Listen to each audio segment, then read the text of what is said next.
आज हम लोग देखेंगे रसायन विज्ञान में रासायनिक संयोग के नियम।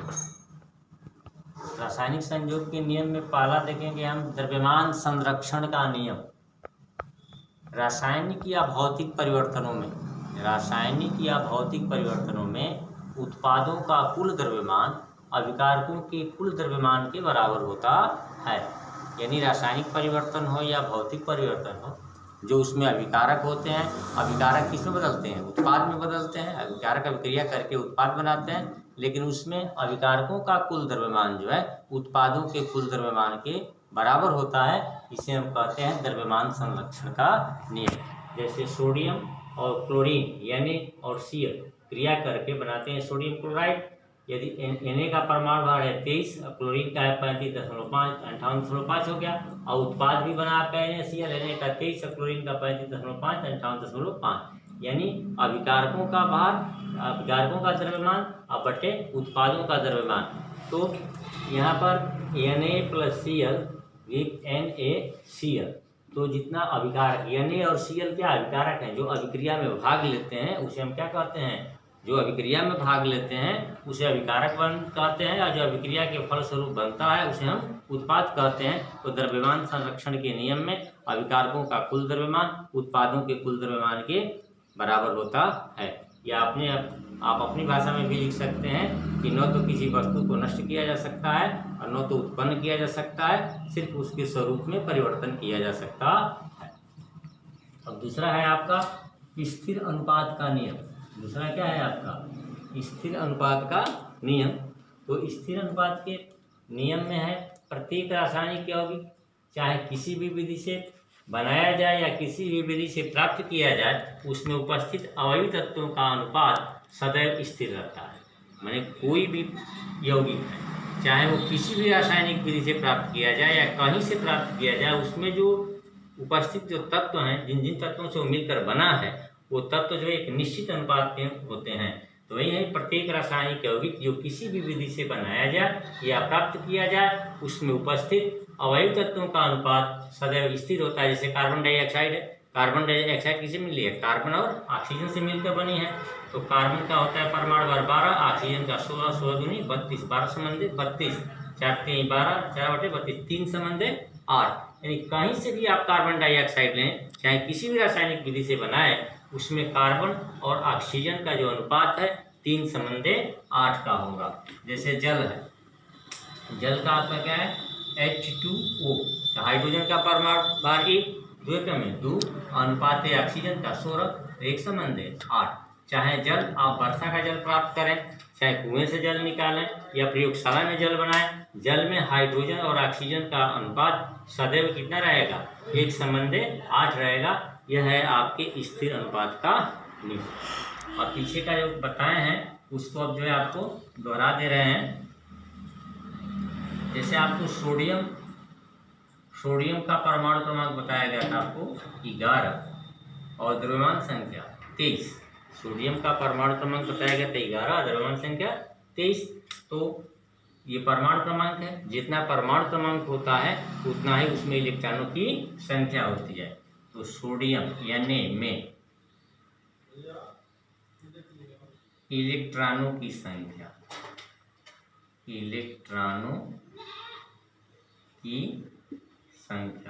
तो सोडियम Na में इलेक्ट्रॉनों की संख्या कितनी है? परमाणु क्रमांक बराबर प्रोटॉनों की संख्या बराबर इलेक्ट्रॉनों की संख्या। परमाणु क्रमांक कितना है यहाँ पर? 11। तो सोडियम में इलेक्ट्रॉनों की संख्या कितनी हो गई? 11।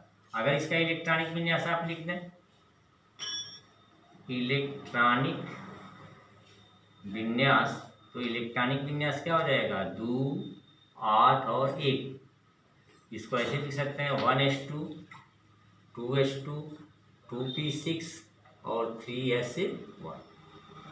पहली कक्षा के s उपकोष पर 2 इलेक्ट्रॉन, दूसरी कक्षा के s उपकोष पर 2, दूसरी कक्षा के p उपकोष पर 6 और तीसरी कक्षा के s उपकोष पर 1 इलेक्ट्रॉन है। ये सोडियम में इलेक्ट्रॉनों की संख्या है और इसका इलेक्ट्रॉनिक विन्यास है। अगर यहाँ पर ऐसे लिख दिया जाए सोडियम प्लस, यानी सोडियम आयन में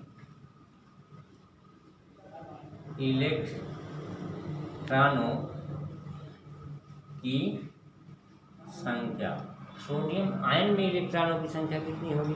प्लस आयन है तो प्लस है यहाँ, इसका मतलब इसमें से एक इलेक्ट्रॉन क्या हो गया? निकल गया। सोडियम प्लस है यहाँ पर, मतलब इसमें से एक इलेक्ट्रॉन निकल गया है। तो एक इलेक्ट्रॉन निकल गया तो अब सोडियम Na+ में इलेक्ट्रॉनों की संख्या 11 और इन 1 इक्वल टू 10। अब इसका इलेक्ट्रॉन विन्यास क्या हो जाएगा? Na+ का इलेक्ट्रॉनिक विन्यास, Na+ का इलेक्ट्रॉनिक विन्यास आपका हो जाएगा 10 से बच रहा है, इसमें एक तो निकल चुका है पहले से, तो 2 और 8, तो इसका हो जाएगा 1s2 2s2 और 2p6। पहली कक्षा में केवल एक उपकोष होता है S उपकोष और दूसरी कक्षा में 2 उपकोष होते हैं S और P, 2s2 और 2p6। अब जैसे है आपका Mg का परमाणु क्रमांक 12 और द्रव्यमान संख्या 24, तो Mg में इलेक्ट्रॉनों की संख्या कितनी हो जाएगी? Mg में इलेक्ट्रॉनों की संख्या 12। Mg में इलेक्ट्रॉनों की संख्या कितनी हो गई आपकी? 12 हो गई, क्योंकि इसका परमाणु क्रमांक कितना दिया है? 12। तो परमाणु क्रमांक जितना है उतना ही प्रोटॉनों की संख्या होगी और उतना ही जो है इलेक्ट्रॉनों की भी संख्या होगी। जितना परमाणु क्रमांक होगा उतना ही प्रोटॉनों की संख्या और उतना ही इलेक्ट्रॉनों की संख्या होगी। तो अब इसका इलेक्ट्रॉनिक विन्यास कीजिए। इलेक्ट्रॉनिक विन्यास करेंगे तो पहली कक्षा में 2, दूसरे में 8 और तीसरे में, अब 2 8 10, तीसरे में 18 होना चाहिए, लेकिन यहाँ 2 8 और कितना बच रहा है? 2। अब आपका हो गया 1s2 2s2 2p6 3s2। कैसे हो गया? तो पहली कक्षा में केवल एक उपकोष होता है S उपकोष, दूसरी कक्षा में जो है 2 उपकोष होते हैं S और P, और तीसरी कक्षा में जो है 3 उपकोष होता है S P D, लेकिन तीसरी कक्षा में केवल 2 इलेक्ट्रॉन है, यानी केवल S उपकोष के लिए ही है। तो ये आपको पहले जो है बताया जा चुका है।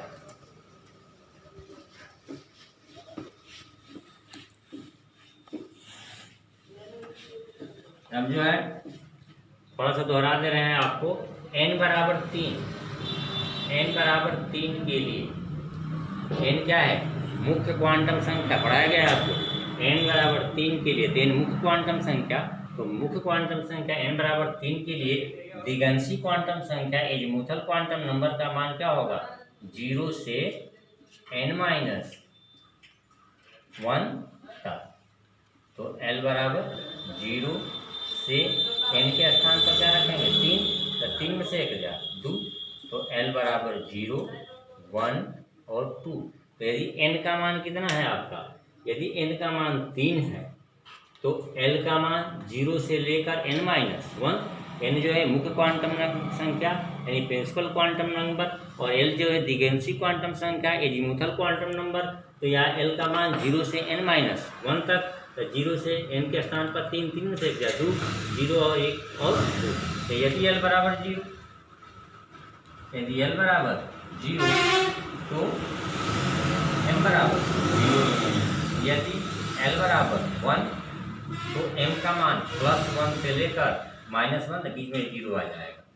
यदि L बराबर 2 तो m का मान कितना हो जाएगा आपका? +2 से लेकर -2, 1 0 -1 -2।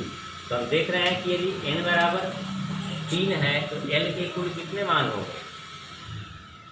यहाँ पर 1 2 3 4 5 6 और 1 7। तो यहाँ L बराबर, इसे आप निकाल लीजिए, n बराबर 3 के लिए L के मान, यदि L बराबर 0 तो m बराबर 0, तो L का कितना मान हो गया? यदि n बराबर 3 है तो L का 0 से 2 तक, यानी 0 1 2 इतना है।